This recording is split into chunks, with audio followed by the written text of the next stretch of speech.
एक गांव में एक बुढ़िया रहती थी जिसके दो बेटे थे।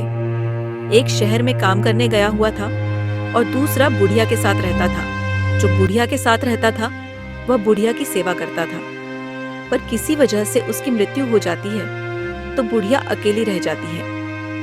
बुढ़िया बहुत उदास थी, तो उसने अपने शहर रहने वाले बेटे को एक पत्र लिखा और अपने छोटे बेटे की मृत्यु के बारे में बताया। बुढ़िया के घर में एक रात एक मुसाफिर आता है और कहता है कि माता जी, मुझे आप एक रात अपने घर में रख लीजिए, मैं दूसरी दुनिया से आया हूँ। बुढ़िया को ऐसा लगता था कि उसका छोटा बेटा किसी दूसरी दुनिया में चला गया है। तब वह पूछने लग गई कि मेरा बेटा भी दूसरी दुनिया में गया है, क्या तुम मुझसे मिले हो? वह मुसाफिर चालाक व बुढ़िया के एहसास को समझाया था। उसने कहा, हाँ माता जी, मैं आपके बेटे से मिला हूँ। वह बहुत ही ज्यादा मजबूर है। उसके पास तो रहने के लिए भी जगह नहीं है और खाने के लिए भी कुछ भी नहीं मिला उसे अभी तक। तो बुढ़िया को लगा कि मेरा बेटा इतनी मुश्किल से रह रहा है, तो वह क्या करती है कि उसके पास सिर्फ 50 रुपए थे, जो वो भी उस मुसाफिर को दे देती है। कहती है कि यह मेरे बेटे को दे देना, वह कुछ खा लेगा।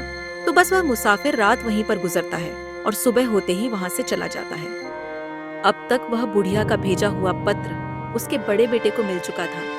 तब वह भी अपने घर आ गया था। तो वह पहले तो अपने बेटे को अपना दुख सुख बताती है और जब काफी समय हो जाता है तो बातों ही बातों में वह उससे मुसाफिर के बारे में बात करती है। बेटा, मेरे पास ना एक मुसाफिर आया था। तुम्हारे भाई के पास दूनी दूसरी दुनिया से तो मैंने उसे 50 रुपये देकर भेजा है, वो तुम्हारे भाई को दे देगा। उसका बड़ा बेटा घर से बाहर रहता था।